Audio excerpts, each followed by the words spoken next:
talentos, aqui estão outros 2 que ganhei.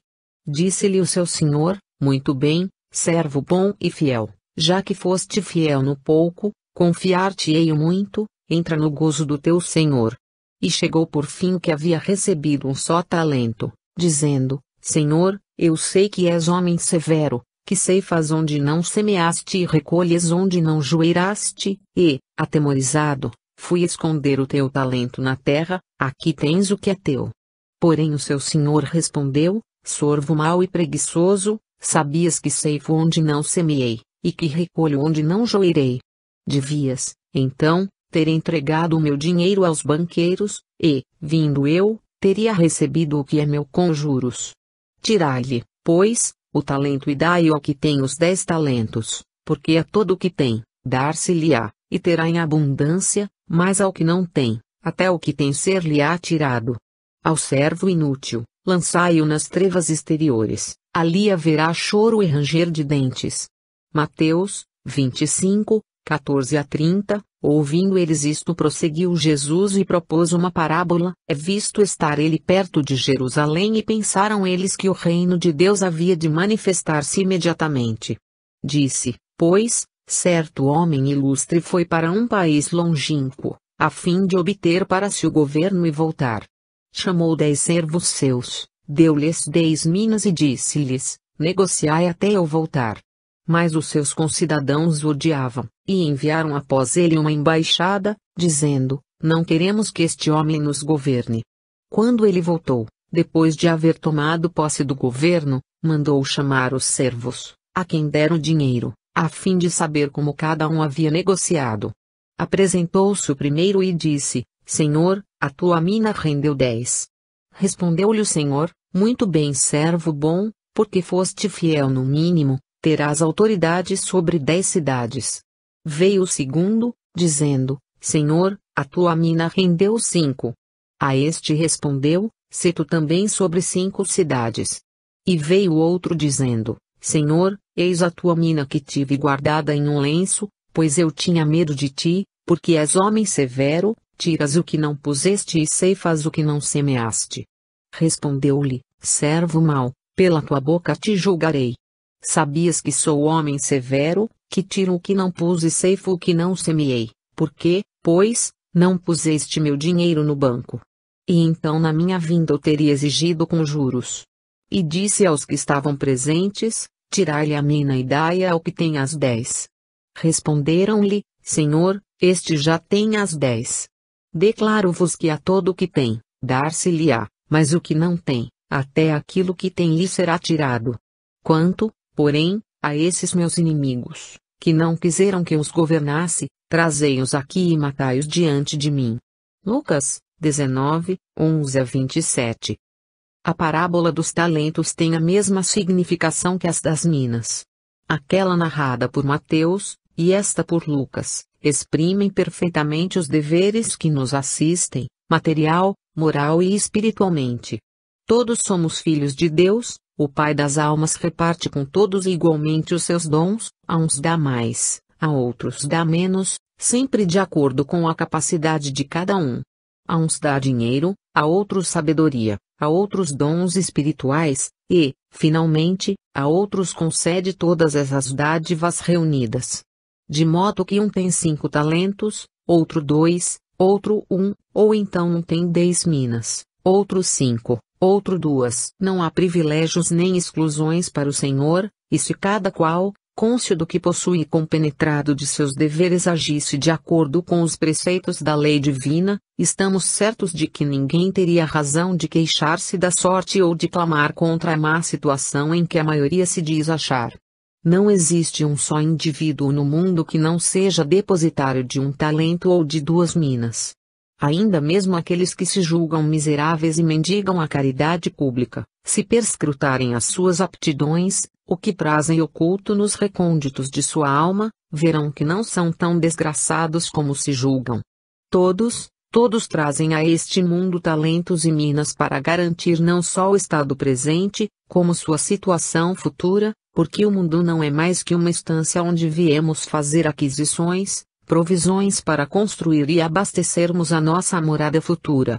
Olhai o mendigo que passa andrajoso e sujo, procurai detê-lo por momentos, inquirid a sua vida, instigai-o a falar, pesquisai suas qualidades e seus defeitos, penetrai no recesso de seu coração e de seu cérebro, estudai-o física, moral e espiritualmente, fazei a sua psicologia, e tereis ocasião de ver nessa figura esquálida, monótona e por vezes repelente, qualidades superiores às de muitos homens que se ufanam nas praças, assim como vereis nele dons adormecidos, semelhantes às minas escondidas na terra ou ao talento atado a um lenço. E se assim acontece com o mendigo, o miserável, o andrajoso, com maior soma de razões a parábola tem aplicação aos grandes, aos poderosos, aos doutos, aos sacerdotes que justamente por se intitularem guias dos povos, são merecedores de maior soma de açoites. Na época em que o Senhor das Minas e dos Talentos veio exigir dos servos a primeira prestação de contas, só foram considerados servos maus os que haviam recebido o mínimo de minas e de talentos, pois os que os haviam recebido em maior número prestaram boas contas. Mas se o Senhor viesse agora a nos pedir conta da nova emissão de dólares, minas, talentos que espalhou pelo mundo, é certo que aconteceria justamente o contrário, porque não vemos o trabalho nem o negócio dos que receberam 2, 5, 10 minas e talentos. Ainda mais, está a parecer-nos que o próprio capital, que pelos servos maus de outrora foi restituído do lenço ao desenterrado, nem este apareceria, pois a época é de bancarrota e de falência fraudulenta. De fato, há 2000 anos o Supremo Senhor enviou ao mundo seu Filho dileto e representante, cuja doutrina sábia, consoladora e ungida de amor é a única capaz de salvar a humanidade, e o que observamos por toda parte. Na esfera religiosa, como na esfera científica o dolo, a má-fé, a deturpação da verdade. O brado das guerras de 1914 a 1939, com as suas consequências, levou a orfandade aos lares, cidades foram devastadas e a imoralidade assentou sua cátedra em toda a parte, banindo das almas os princípios de fraternidade que o Cristo nos legou. E onde estão os subsídios e os subsidiados, os servos, os talentos e as minas legados no Evangelho às gerações? Esses servos indolentes, cheios de preconceitos e temores humanos, por haverem ocultado os substanciosos ditames que lhes foram doados, para com esse capital ganharem meios de se elevarem, passarão por penosa existência de expiação e de trevas até que, mais humildes, mais submissos à vontade divina, recebam novo talento, com o qual possam começar a preparar o seu bem-estar futuro. E que diremos dos tartufos, dos mercenários, dos trapaceiros, dos ladravazes que unidos um coro impediam e impedem o domínio da lei de Deus, trancando os céus, não entrando e ainda impedindo a entrada aos que desejam conhecê-lo? Que diremos dos que, semeando ódio e a dissensão ao alarido de sinos, de foguetes e de fanfarra, fazem doutrina pessoal, substituindo o Criador pela criatura, e disseminam a fé dos concílios em vez da fé nos preceitos do Cristo? Que diremos dos submissos, dos subservientes que, tendo ideias espíritas e estando convencidos de que o espiritismo é a única doutrina capaz de nos iniciar no caminho da perfeição, ou por medo dos maiorais, ou por medo do ridículo, negam a sua fé, traem a sua consciência, escondem os seus sentimentos? Não terá o Senhor direito de ordenar aos servos: conservai mortos esses suicidas, que se aniquilaram a si próprios, deixai-os no túmulo da descrença que eles próprios cavaram?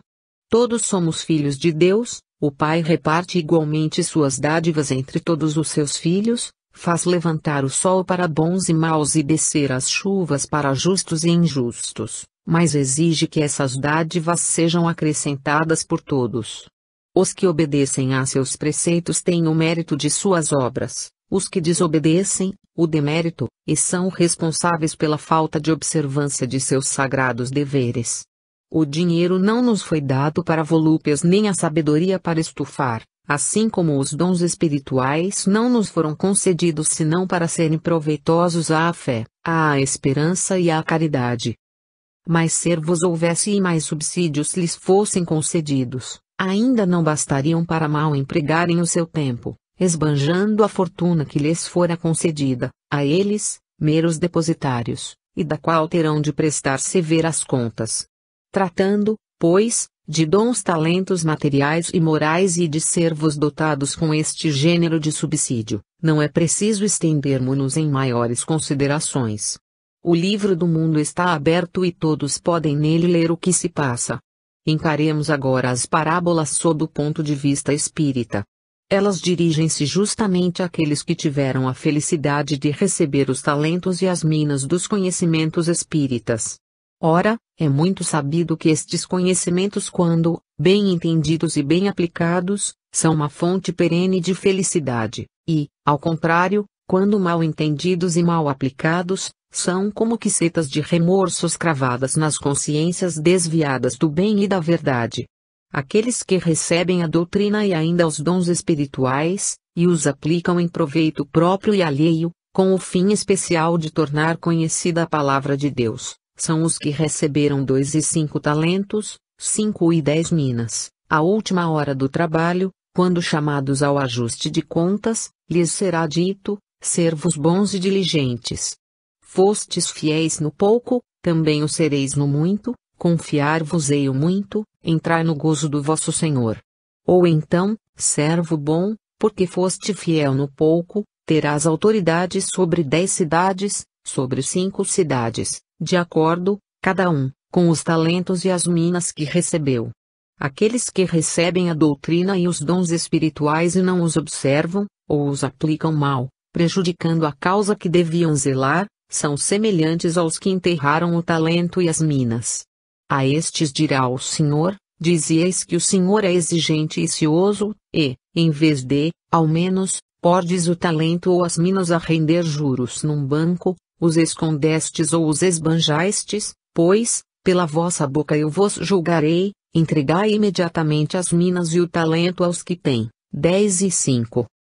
Porque a todo o que tem, dar-se-lhe-á e terá em abundância, e, ao que não tem, até o que tem ser-lhe-á tirado. Parábola da semente.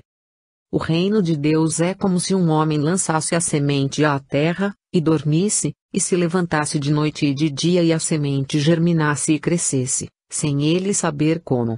A terra por si mesma produz frutos. Primeiro a erva, depois a espiga e por último o grão cheio na espiga. Depois do fruto amadurecer, logo lhe mete a foice, porque é chegada a ceifa. Marcos 4, 26 a 29, a terra é um prodígio de fecundidade, dela que nos vem o alimento, e, portanto, o corpo, é dela que nos vem a roupa. Tudo vem da terra, ela produz a erva, faz brotar a espiga, faz nascer e amadurecer o fruto. E, lançada a semente à terra, germina e cresce sem se saber como. É assim o reino dos céus, trazido à terra pelo grande semeador, embora estivessem os homens alheios às coisas do céu e presos à terra, a palavra de Jesus, que é a semente da árvore que dá frutos de vida eterna, atirada na obscuridade da Palestina, transformou-se, tornou-se um novo corpo cheio de fortaleza, deu a plântula, subterrânea mais perfeitamente organizada, cuja raiz se introduziu no coração de seus discípulos, e, fendida a terra produtiva, deixou sair a haste que vai crescendo viçosa, saudando a luz, aparecendo aos olhos de todos, com seus reflexos verdejantes da esperança, que anuncia a produção do oxigênio espiritual indispensável à vida das almas. Com folhas já largamente abertas e flores perfumosas, mostra-se a árvore adulta e luxuriante, tal como fora previsto no Apocalipse pelo cantor de Patmos, a árvore que serviria para a cura e vida dos espíritos. A força secreta que produz todas as transformações orgânicas, também produz as transformações psíquicas. E de onde vem essa força, esse poder? De Deus. E, embora os homens descurem seus deveres, assim como a semente se transforma em árvore, a semente do reino de Deus se transforma em reino de Deus pela força do progresso incoercível que domina todas as coisas. Partindo do germe, a palavra de Jesus ampliou-se, desenvolveu-se, e, por sua ação, fez desenvolver em seu seio uma genealogia inteira de entes que, diferentes na forma e grandeza, vão constituindo e anunciando a todos o reino de Deus. É assim a semente da parábola, que tem passado por todos os processos, germinação, crescimento, floração e frutificação, sem que a revelação deixasse um só instante de vivificá-la com suas benéficas inspirações. A revelação é o influxo divino que ergue e movimenta todos os seres, que os eleva aos cimos da espiritualidade. O reino de Deus, substituído até há pouco pelo reino do mundo, já está dando frutos de amor e de verdade, que permanecerão para sempre e transformarão o nosso planeta de um inferno em estância feliz, onde as almas encontrarão os elementos de progresso para sua ascensão à felicidade eterna. Parábola da candeia. Ninguém, depois de acender uma candeia, a cobre com um raso ou a põe debaixo de uma cama, pelo contrário, coloca sobre um velador, a fim de que os que entram vejam a luz. Porque não há coisa oculta que não venha a ser manifesta, nem coisa secreta que se não haja de saber e vir à luz. Vede, pois, como ouvis, porque ao que tiver, ser-lhe-á dado, e ao que não tiver, até aquilo que pensa ter, ser-lhe-á tirado. Lucas 8, 16-18, e continuou Jesus, porventura vem a candeia para se pôr debaixo do módio ou debaixo da cama? Não é antes para se colocar no velador? Porque nada está oculto senão para ser manifesto, e nada foi escondido senão para ser divulgado. Se alguém tem ouvidos de ouvir, ouça. Também lhes disse, atenta. No que ouvis. À medida de que usais, dessa usarão convosco, e ainda se vos acrescentará. Pois ao que tem, ser-lhe-á dado, e ao que não tem, até aquilo que pensa ter, ser-lhe-á tirado. Marcos 4, 21-25, a luz é indispensável à vida material e à vida espiritual. Sem luz não há vida, a vida é luz quer na esfera física, quer na esfera psíquica. Apagueis o sol, fonte das luzes materiais e o mundo deixará, incontinente, de existir. Esconda-se a luz da sabedoria e da religião sob o módio da má-fé ou do preconceito, e a humanidade não dará mais um passo, ficará estatelada debatendo-se em trevas. Assim, pois, tão ridículo é acender uma candeia e colocá-la debaixo da cama, como conceber ou receber um novo conhecimento, uma verdade nova e ocultá-los aos nossos semelhantes. Acresce ainda que não é tão difícil encontrar o que se escondeu porque não há coisa oculta que não venha a ser manifesta. Mas hoje, mas amanhã, um vislumbre de claridade denunciará a existência da candeia que está sob o leito ou sob o módio, e que desapontamento sofrerá o insensato que aí a colocou.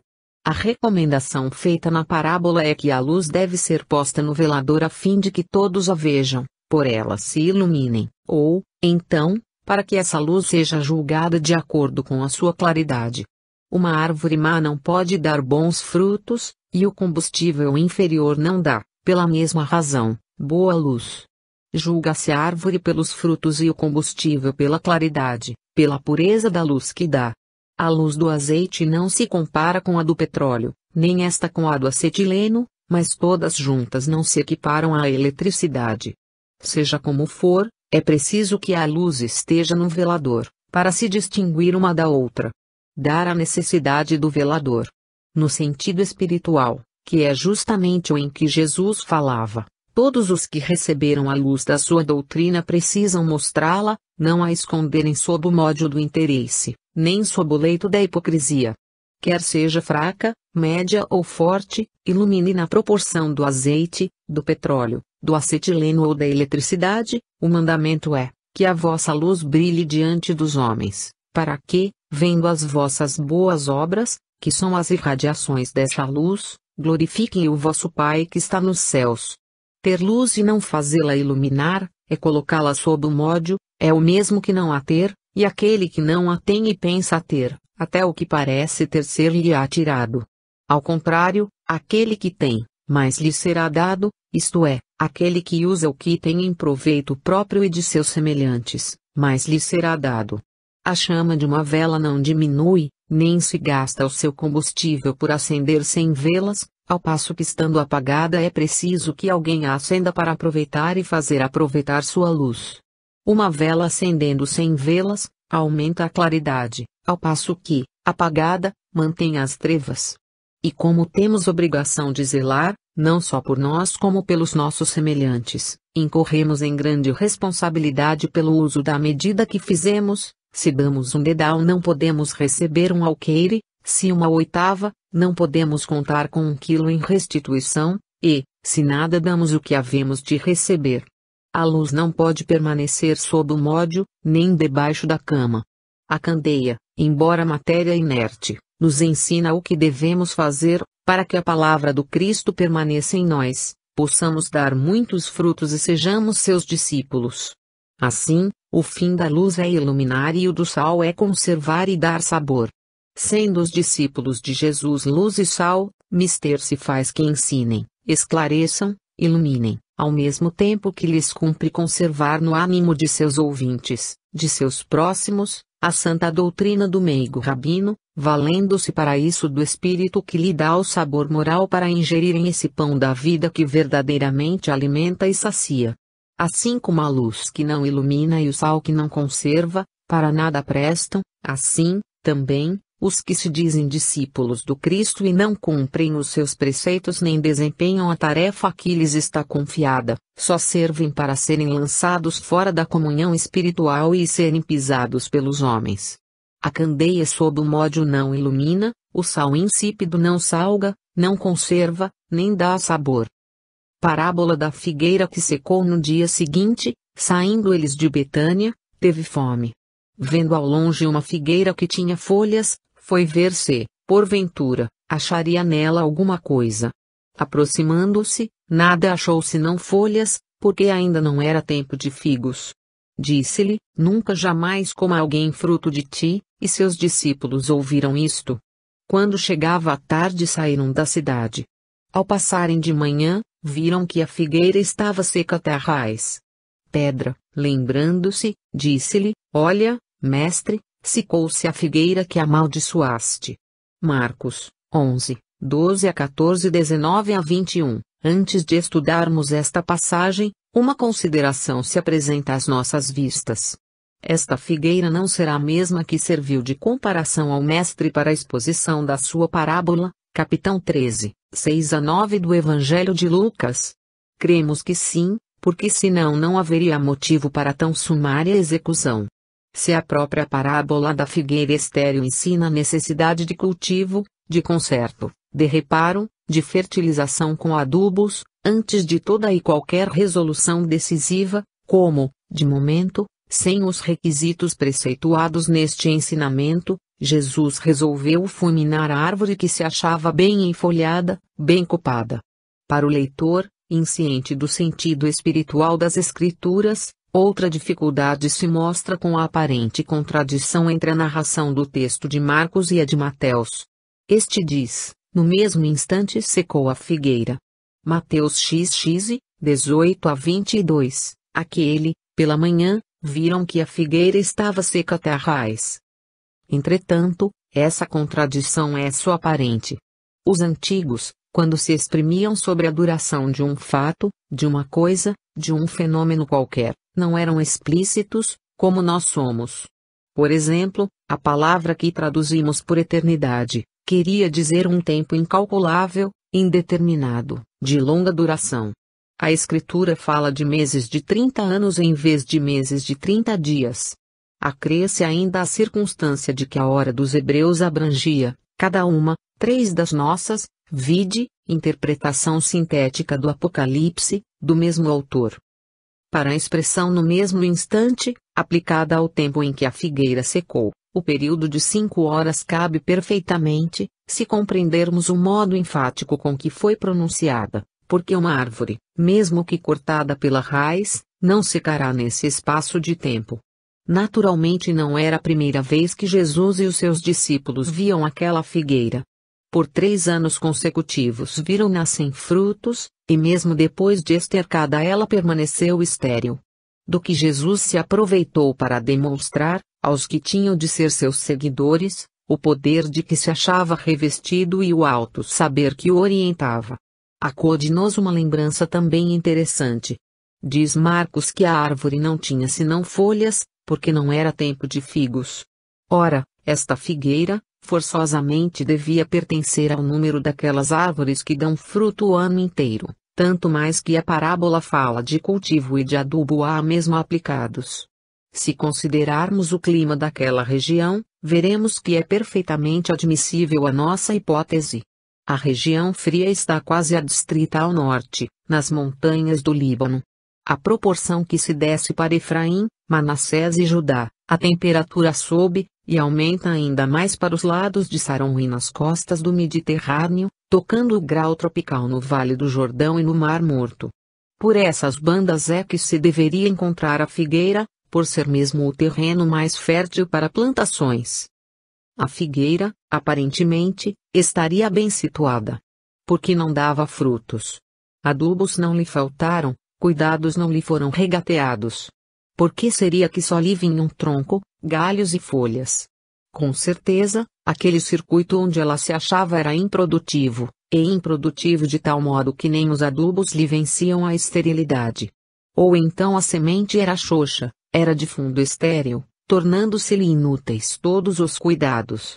Seja como for, o ensino de Jesus é muito significativo, por haver escolhido uma árvore, a fim de melhor gravar no ânimo de seus discípulos a lição que lhes queria transmitir, bem assim as gerações que deveriam estudar nos evangelhos a verdade que orienta e salva. É instrutivo porque, havendo o mestre tomado por ponto de comparação uma figueira, deixou bem claro que a lei de Deus, estendendo-se a toda a criação e sendo eterna, irrevogável, tanto tem ação sobre as árvores, os animais, como sobre as criaturas humanas. Essa lei, que rege na figueira a produção dos frutos, é a mesma que rege nos homens a produção das boas obras. Uma árvore sem frutos é uma árvore inútil, estéril, que não trabalha. Uma alma também sem virtudes é semelhante à figueira, na qual Jesus não encontra frutos. Há, portanto, frutos de árvores e frutos de almas, frutos que alimentam corpos e frutos que alimentam espíritos, todos são frutos indispensáveis à vida, tanto dos corpos, como das almas. A figueira, por não ter frutos, secou, embora bem enraizada, de tronco bem formado, de galhos bem ramificados, de copa bem enfolhada. Assim também o espírito, o homem, a mulher, e até as crianças sem bons sentimentos, sem virtudes divinas, sem ações caritativas, generosas, celestiais, estejam embora vestidos de seda, recamados de brilhantes, reluzentes de ouro, hão de forçosamente sofrer as mesmas consequências ocorridas à figueira que, por não dar frutos, secou ao império da palavra de Jesus. Desta explicação resulta a necessidade de praticar-nos sempre boas ações, e, em nossos corações, fazermos provisão dos ensinos celestiais, para que o Verbo de Deus se traduza por generosas ações. Entretanto, a palavra de Deus não é só moral, é também sabedoria, e se analisarmos por esta face a seca da figueira, chegaremos à conclusão de que a palavra de Jesus não era simples palavra, mas também ação. Jesus, durante a sua missão terrestre, foi sempre acompanhado de uma grande falange de espíritos que executavam suas ordens. Quando Jesus disse à figueira, nunca jamais coma alguém fruto de ti, alguns desses espíritos, com o poder de que dispunham, fizeram secar a figueira, assim como nós o faríamos aqui sendo o seu ronco.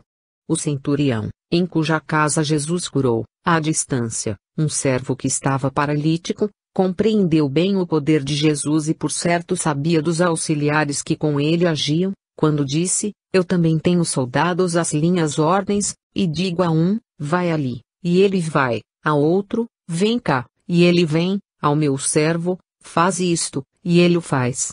Com isso, o centurião teria feito ver a Jesus que conhecia o seu poder, a milícia que o acompanhava e os servos prontos a executarem suas ordens. Parábola do cego que guia outro cego. Porventura pode um cego guiar outro cego? Não cairão ambos no barranco? Lucas, 39. Sabes que os fariseus, ouvindo o que disseste, ficaram escandalizados? Mas ele respondeu, toda a planta que meu Pai Celestial não plantou será arrancada pela raiz. Deixai-os, são cegos, guiar-se de cegos. Se um cego guiar outro cego, cairão ambos no barranco. Mateus 15, 12 a 14. Há cegos do corpo e cegos do espírito, e se horrível é a cegueira do corpo, 1000 vezes pior é a do espírito. Entretanto, bem difícil, ou quase impossível é encontrar-se um cego a guiar outro cego, ao passo que, no que se refere às coisas do espírito, vemos, por toda parte, cegos que guiam cegos. Qualquer homem, por haver frequentado um seminário e ter envergado uma sotaina, já se julga com capacidade bastante para ser guia de cegos. Nunca se viu um cego formado no Instituto de Cegos sair à rua guiando cegos, mas vê-se, todos os dias, cegos 1000 vezes mais cegos que os primeiros, saídos do Instituto da Cegueira, guiando a multidão de cegos que encontram o barranco do túmulo e nele caem juntamente com os seus guias. Mas passemos à comparação. Triste coisa é ver-se neste mundo um cego caminhando só, ou um cego a guiar outro cego, se tal fosse possível. Que acontece ao cego que caminha sem guia? Tropeça aqui, tomba ali, cai acolá, esbarra, fere-se, até que alma caridosa o tome pela mão e o conduza a casa. A mesma sorte está reservada aos cegos que guiam cegos, tanto uns, como outros, passam pelos mesmos tormentos. Imagine-se agora um cego de espírito caminhando sozinho, um materialista, cego voluntário, ao chegar ao mundo espiritual. Como poderá ele caminhar? Este homem não procurou estudar o mundo espiritual, nem sequer acreditava na outra vida, ignora a significação das palavras imortalidade, eternidade, Deus. Que acontecerá a este cego ao passar as barreiras do túmulo? Que acontecerá a este espírito ao ver-se num mundo completamente estranho? Imaginemos, agora, um cego de espírito conduzindo uma multidão de cegos da mesma natureza, como acontece aos guias das religiões tarifadas. Imaginemos esses cegos sucedendo-se no mundo espiritual. Que será de todos eles? São cegos, o mundo onde entraram lhes é desconhecido. Como se arranjarão esses cegos, na sua entrada para um mundo cuja existência negaram, absortos que estavam nas miragens de um céu de beatífica contemplação, de um purgatório de brasas e de um inferno de chamas? Decididamente, ninguém pode saber sem aprender, ninguém pode aprender sem estudar, assim como ninguém pode ver, sendo cego. A parábola de Jesus cabe a todos aqueles que fazem da fé um bloco de carvão e se submetem ao magister de Chite, sem análise, sem estudo, sem exame. Um cego não pode guiar outro cego, um ignorante do mundo espiritual não pode guiar as almas que para aí se encaminham. Esta parábola, que faz alusão ao sacerdócio hebreu, pode referir-se hoje ao sacerdócio romano e protestante, assim como aos materialistas, modernos saduceus que tudo negam. Parábola do bom samaritano. Levantando-se um doutor da lei experimentou-o, dizendo: Mestre, que farei para herdar a vida eterna? Respondeu-lhe Jesus: Que é o que está escrito na lei? Como lês tu? Respondeu ele: Amarás ao Senhor teu Deus de todo o teu coração, de toda a tua alma, de toda a tua força e de todo o teu entendimento e ao próximo como a ti mesmo. Replicou-lhe Jesus: Respondeste bem, faze isso e viverás. Ele, porém, querendo justificar-se, perguntou a Jesus: E quem é o meu próximo? Prosseguindo, Jesus disse: Um homem descia de Jerusalém a Jericó, e caiu nas mãos de salteadores que, depois de o despirem e espancarem, se retiraram, deixando-o meio morto. Por uma coincidência descia por aquele caminho um sacerdote, e quando o viu, passou de largo. Do mesmo modo também um levita, chegando ao lugar e vendo-o, passou de largo. Um samaritano, porém, que ia de viagem, aproximou-se do homem, e, vendo-o, teve compaixão dele, e chegando-se, atou-lhe as feridas, deitando nelas azeite e vinho, e pondo-o sobre seu animal, levou-o para uma hospedaria e tratou-o. No dia seguinte tirou 2 denários, deu-os ao hospedeiro e disse: Trata-o, e quanto gastares demais, na volta tu pagarei. Qual destes 3 te parece ter sido próximo daquele que caiu nas mãos dos salteadores? Respondeu o doutor da lei: Aquele que usou de misericórdia para com ele. Disse-lhe Jesus: Vai e faze tu mesmo. Lucas, X, 25 a 37, se examinarmos atentamente a doutrina de Jesus, veremos em todos os seus princípios a exaltação da humildade e humilhação do orgulho. As personalidades mais impressionantes e significativas de suas parábolas são sempre os pequenos, os humildes, os repudiados pelas seitas dominantes, os excomungados pela fúria e ódio sacerdotal, os acusados pelos doutores da lei, pelos rabinos, pelos fariseus e escribas do povo, em suma, os chamados heréticos e descrentes. Todos estes são os preferidos de Jesus, e julgados mais dignos do reino dos céus que os potentados da sua época, que os sacerdotes ministradores da lei, que os grandes, os orgulhosos, os representantes da alta sociedade. Leiam a passagem da mulher adúltera, a parábola do publicano e do fariseu, a do filho pródigo, a da ovelha perdida, a do administrador infiel, a do rico e o Lázaro. Vejam o encontro de Jesus com Zaqueu, ou com Maria de Betânia, que lhe ungiu os pés, as parábolas do grão de mostarda em contraposição à da frondosa figueira sem frutos, e a do tesouro escondido em contraposição à dos tesouros terrenos e das ricas pedrarias que adornavam os sacerdotes. Esta afirmação se confirma com esta sentença do Mestre aos fariseus e doutores da lei: em verdade vos afirmo que as meretrizes e os pecadores vos precederão no reino dos céus. E para que melhor testemunho desta verdade, que aparece aos olhos de todos os que penetram o Evangelho em espíritos, do que esta parábola do bom samaritano. Os samaritanos eram considerados heréticos aos olhos dos judeus ortodoxos, por isso mesmo eram desprezados, anatematizados e perseguidos. Pois bem, esse que, segundo a afirmação dos sacerdotes, era um descrente, um condenado, foi justamente o que Jesus escolheu como figura preeminente de sua parábola. O interessante, ainda, é que a referida parábola foi proposta a um doutor da lei, a um judeu da alta sociedade que, para tentar o mestre, foi inquiri-lo a respeito da vida eterna. O judeu doutor não ignorava os mandamentos, e como os podia ignorar se era doutor? Mas, com certeza, não os praticava. Conhecia a teoria, mas desconhecia a prática. O amor de toda a alma, de todo o coração, de todo o entendimento e de toda a força que o doutor judeu conhecia, não era ainda bastante para fazê-lo cumprir seus deveres para com Deus e o próximo. Amava, como amavam os fariseus, como os escribas amavam e como amam os sacerdotes atuais, os padres contemporâneos e os doutores da lei de nossos dias. Era um amor muito diferente e quiçá oposto ao que preconizou o Filho de Deus. É o amor do sacerdote, que, vendo o pobre ferido, despido e espancado, quase morto, passou de largo. É o amor do levita, padre também da tribo de Levi, que, vendo caído, ensanguentado, nu e arquejante à beira do caminho, por onde passava, um pobre homem, também se fez ao largo. É o amor dos egoístas, o amor dos que não compreenderam ainda o que é o amor. É o amor do sectário fanático que ama a abstração mas desama a realidade. Salientando na sua parábola essas personalidades poderosas da sua época, e cujo exemplo é fielmente imitado pelo sacerdócio atual, quis Jesus fazer ver aos que lessem o seu evangelho que a santidade dessa gente não chega ao mínimo do reino dos céus, ao passo que os excomungados pelas igrejas, que praticam o bem, se acham no caminho da vida eterna. De fato, quem é o meu próximo, senão o que necessita de meus serviços, de minha palavra, de meus cuidados, de minha proteção?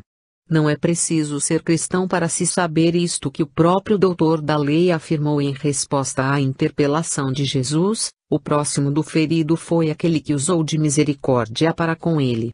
Ao que Jesus disse, para lhe ensinar o que precisava fazer a fim de herdar a vida eterna: vai, e faze tu a mesma coisa.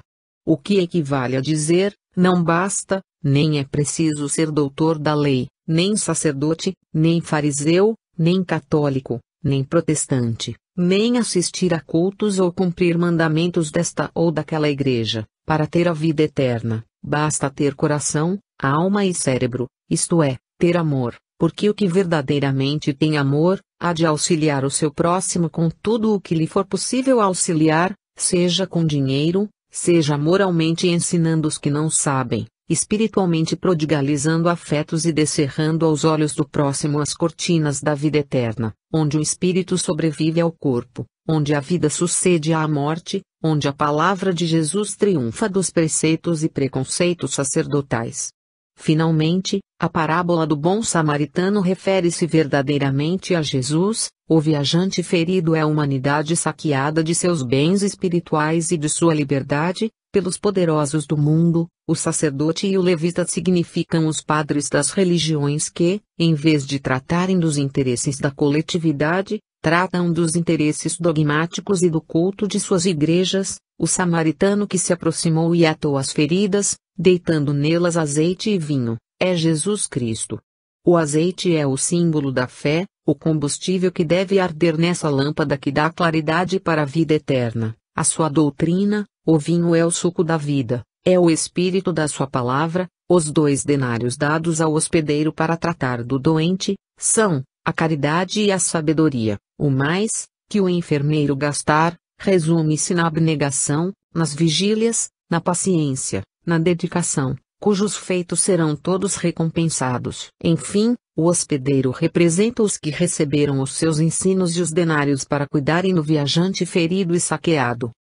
Parábola do amigo importuno. Se um de vós tiverdes um amigo e fordes procurá-lo à meia-noite e lhe disserdes: amigo, empresta-me 3 pães, porque um amigo meu acaba de chegar à minha casa de uma viagem, e nada tenho para lhe oferecer. E se do interior o outro lhe responder: não me incomodes, a porta está fechada, eu e meus filhos estamos deitados, não posso levantar-me para tos dar, digo-vos, embora não se queira levantar para lhes dar, por ser seu amigo, ao menos por causa da sua importunação se levantará e lhe dará quantos pães precisar. E eu vos digo: pedi, e dar-se-vos-á, buscai, e achareis-se, batei, e abrir-se-vos-á. Pois todo o que pede, recebe, o que busca, acha, e ao que bate, abrir-se-lhe-á. Qual de vós é o pai que, se o filho pedir um peixe, lhe dará em vez de um peixe uma serpente? Ou se pedir ovo, lhe dará um escorpião? Ora, se vós, sendo maus, sabeis dar boas dádivas a vossos filhos, quanto mais o vosso Pai Celestial, que dará um bom espírito aos que lhe pedirem. Lucas 11, 5-13. Na terra vê-se muita maldade, mas ao lado desta distinguem-se muitas ações nobres e generosas, principalmente entre amigos, cujos sentimentos e aptidões constituem laços de união e de simpatia. O homem pode não ser bom para com um adversário, um inimigo, um desconhecido. Mas, quando se trata de um amigo, mesmo dessa amizade que o mundo conhece, sem falar da amizade verdadeira que é coisa rara nesta terra de enganos e aparências, quando se trata de um amigo ou de um conhecido que nos seja simpático, estamos prontos a servi-lo, seja de dia, seja de noite, seja por ser amigo, seja para não sermos importunados. De modo que, se um amigo bate à nossa porta à meia-noite para nos pedir 3 pães, e se temos os 3 pães, levantamo-nos, servimos ao amigo e voltamos para o nosso leito, para que não aconteça ficar o amigo a bater por meia hora à nossa porta e a repetir por 10 ou 20 vezes o pedido de 3 pães, perturbando o sono e a tranquilidade de nossa família. Com esta alegoria quis mostrar-nos Jesus a necessidade da prece, embora repetidas vezes e a qualquer hora. Fez-nos ver assim que, sendo Deus todo solícito para com suas criaturas, obrará com mais presteza provendo-nos do que é bom em qualquer lugar em que estejamos e a qualquer momento em que lhe dirijamos o nosso apelo. Sendo a bondade divina infinitamente superior à bondade de qualquer de nossos amigos, se contamos com a resposta favorável destes nas nossas necessidades, claro está que, se crermos em Deus, com mais forte razão deveremos crer na sua bondade e na sua misericórdia. Jesus, para melhor exaltar a imaginação de seus discípulos e fazer-lhes compreender a ação da prece, após haver-lhes ensinado o modo de orar, julgou de bom alvitre fazer a exposição da parábola começando a comparação com os amigos e concluindo-a com os pães. Qual é o pai, perguntou o mestre, capaz de dar uma serpente ao filho que lhe pede um peixe? Qual é o pai capaz de dar um escorpião ao filho que lhe pede um ovo? E acrescentou: se vós, sendo maus, sabeis dar boas dádivas aos vossos filhos, quanto mais o vosso Pai Celestial, que dará um bom espírito aos que lhe pedirem. Já no tempo de Jesus, mesmo entre seus discípulos, a superstição do diabo, não raro sufocava a predominância que os espíritos bons tinham, mormente quando chamados para um ato de caridade ou de ciência. Os fariseus, como acontece com os sacerdotes de hoje, diziam que todos os fatos extraordinários que a ação de Jesus causava, eram oriundos de Beelzebu, príncipe dos demônios, tal como se pode verificar nos versos subsequentes do capítulo que estamos estudando. Os discípulos, como dissemos, também se achavam impregnados dessa crença blasfema, que haviam herdado de seus pais carnais. Jesus, que veio à Terra para anunciar a palavra do Deus de amor, não podia deixar de combater o erro em que se achavam aqueles que mais tarde teriam de ministrar aos homens a sua doutrina de perdão e de caridade. A parábola do amigo importuno é, pois, a excelente parábola em que o espírito bom tem a sua primazia. É claro que, se o nosso Pai é incapaz de nos dar uma serpente quando lhe pedimos um peixe, Deus, que é nosso Pai espiritual, não nos pode dar um espírito ignorante, atrasado, quando lhe pedimos um espírito bom. Parábola do avarento. As terras de um homem rico produziram muito fruto. E ele discorria consigo: que hei de fazer, pois não tenho onde recolher os meus frutos? E disse: farei isto, derribarei os meus celeiros e os construirei maiores, e aí guardarei toda a colheita e os meus bens, e direi à minha alma: minha alma, tens muitos bens em depósito para largos anos, descansa, come e bebe e regala-te. Mas Deus disse-lhe: insensato, esta noite te exigirão a tua alma, e as coisas que ajuntaste para quem serão? Assim aquele que entesoura para si não é rico para com Deus.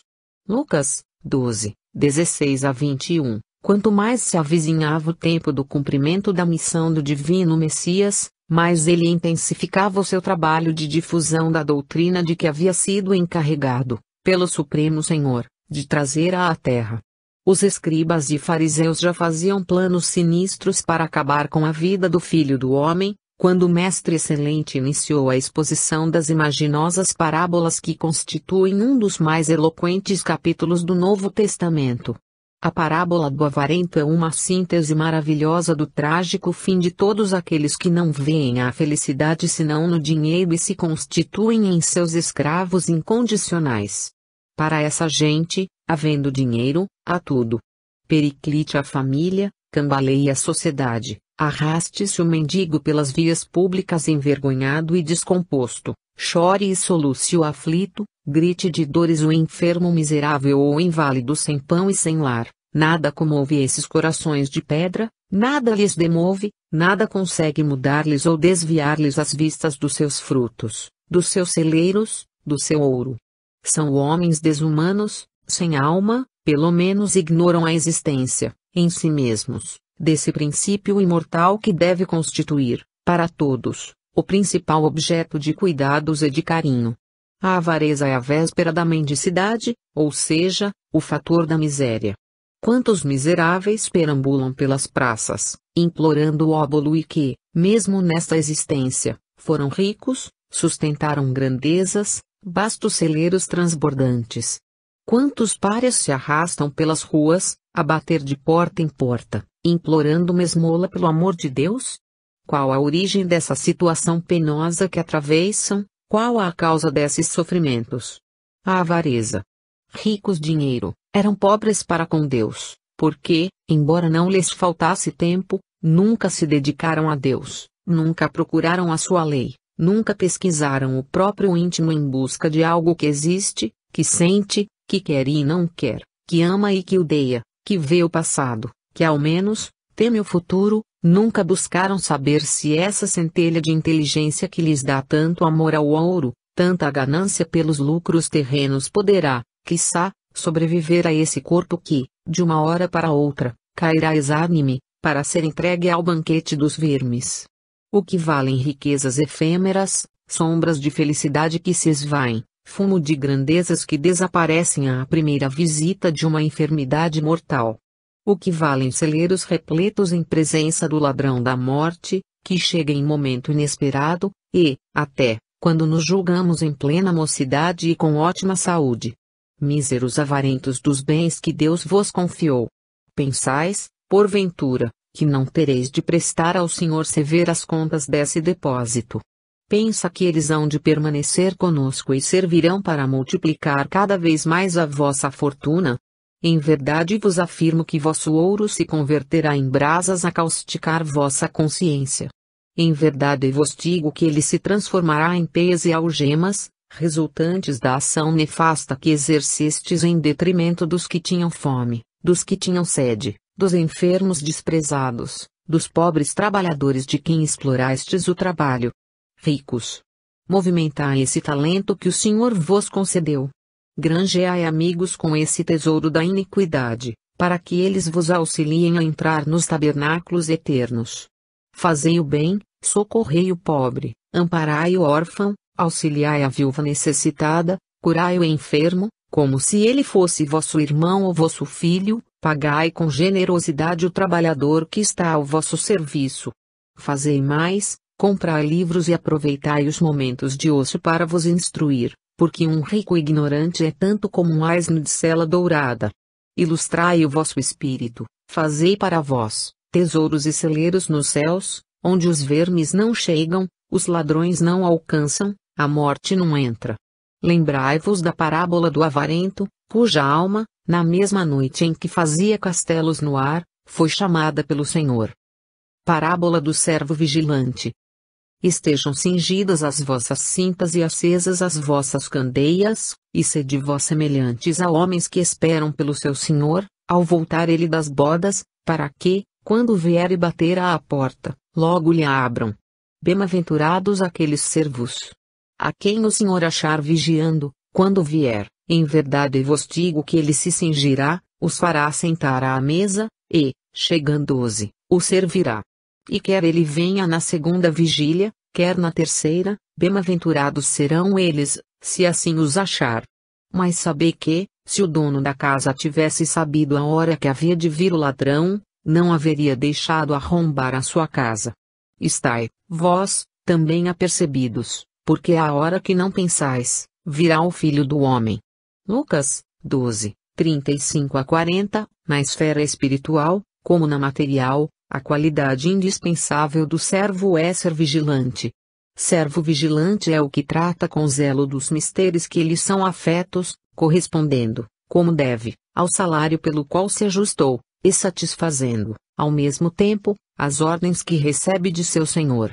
A dissídia no trabalho, não só abate o crédito do operário, como também lesa os interesses de seus superiores. O bom servo, que trabalha nas coisas referentes ao espírito, não tem tempo para se reclinar no leito e, de candeia apagada, dormir o bom sono, esquecendo os trabalhos que lhe são afetos. Precisa ele, com a cinta cingida e a candeia acesa, vigilante, aguardar que o Senhor lhe bata à porta. Nenhum dos servos sabe em que vigília chegará ao Senhor, se na segunda, se na terceira, e a vinda do Senhor é tão certa, como a descida das chuvas à terra, como a mudança do dia pela noite, como o calor, como o frio, como os ventos, como a volta dos cometas, como o brilho das estrelas. Em linguagem evangélica, servo vigilante é o que estuda, é o que pesquisa, perquire, e, de candeia acesa, isto é, com o entendimento aclarado pela compreensão dos fatos que observou e dos estudos que fez, ilumina os que lhe estão próximos, ensinando-lhes o caminho que vai ter a Deus, que não pode ser outro que o da caridade, bem compreendida, como ensina o Espiritismo.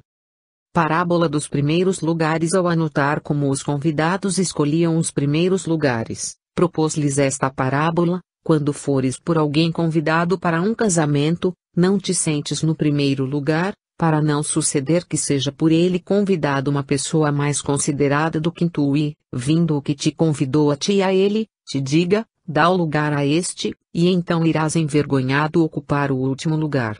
Pelo contrário, quando fores convidado, vai tomar o último lugar, para que, quando vier o que te convidou, te diga, amigo, senta-te mais para cima, então isto será para ti uma honra diante de todos os mais convivas. Pois todo o que se exalta, será humilhado, mas todo o que se humilha, será exaltado.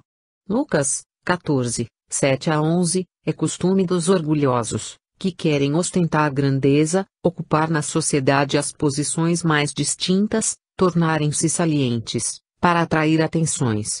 Jesus, que costumava frequentar certas reuniões em ocasiões que julgava próprias, para estudar o caráter e a psicologia das gentes, antes de propor a seus discípulos a parábola da grande ceia, julgou de bom aviso ensinar-lhes que, mesmo como convivas desse banquete espiritual, não deveriam pleitear os primeiros lugares, posições inadequadas aos que devem observar estritamente a humildade, único meio de exaltação e de conquista de mérito. Nenhum valor tem para Jesus os que se salientam pomposamente nos primeiros lugares e praticam todas as obras que aparentemente são boas, para serem vistos pelos homens, os que alargam seus filactérios, alongam suas fímbrias, e gostam do primeiro lugar nos banquetes, das primeiras cadeiras nas sinagogas, das saudações nas praças públicas e de serem chamados mestres. O convívio da grande ceia deve ser sóbrio, modesto, prudente, recatado, cheio de boa vontade, laborioso, e, em vez de se recostar comodamente no primeiro lugar que encontra vago em torno da mesa do banquete, deve fazer-se como o servo que, depois de bem examinar as iguarias, serve equitativamente aos convivas, segundo o paladar de cada um deles.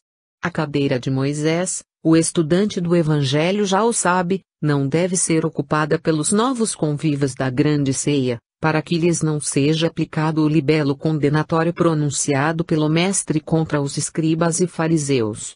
Mateus 23, a sentença do Mestre: o que se exalta, será humilhado, mas o que se humilha, será exaltado, tem estrita aplicação a todos os que já receberam a palavra de Jesus em espírito e verdade. Na parábola do bom servo está escrita a obrigação dos que desejam os primeiros lugares espirituais. Não é por ocupar os primeiros lugares na sociedade que os obteremos. Ninguém pense galgar as eminências da glória, sem haver prestado seus serviços à causa da verdade, sem ter experimentado, para tal fim, provas difíceis de vencer, sem haver triunfado nas lutas, sem ter vencido o mundo com suas enganadoras miragens. Os primeiros lugares espirituais não são aqueles em que somos honrados, mas aqueles em que nos colocamos para honrar, não são aqueles em que somos servidos, mas os em que nos dão ensejo de servir.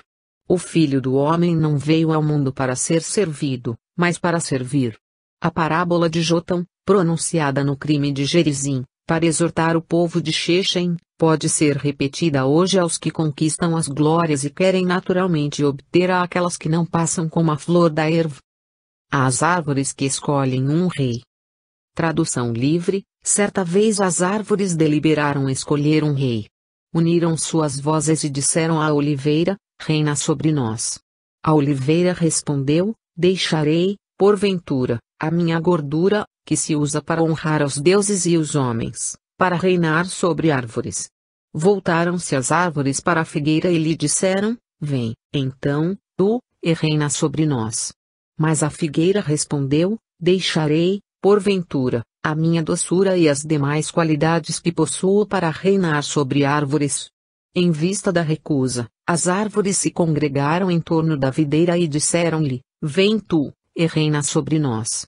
A videira também se escusou, dizendo: hei de deixar o meu suco que alegra os deuses e os homens, para dominar sobre árvores. Então as árvores voltaram-se para o espinheiro e lhe disseram: vem tu e reina sobre nós. Ao que o espinheiro respondeu: se vós, na verdade, me ungis vosso rei, vinde e refugiai-vos debaixo da minha sombra, mas, se não, do espinheiro sairá fogo que devorará os cedros do Líbano.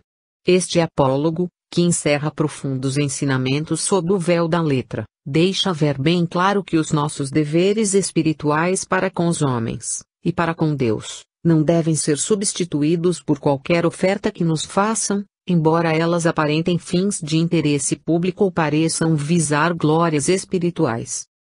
Parábola da Grande Ceia. Um homem deu uma grande ceia, e convidou a muitos, e à hora da ceia enviou o seu servo para dizer aos convidados: Vinde, porque tudo já está preparado. Começaram todos a escusar-se. Comprei um campo, disse um, e preciso ir vê-la, rogo-te que me des por escusado. Comprei 5 juntas de bois, disse outro, e vou experimentá-las, rogo-te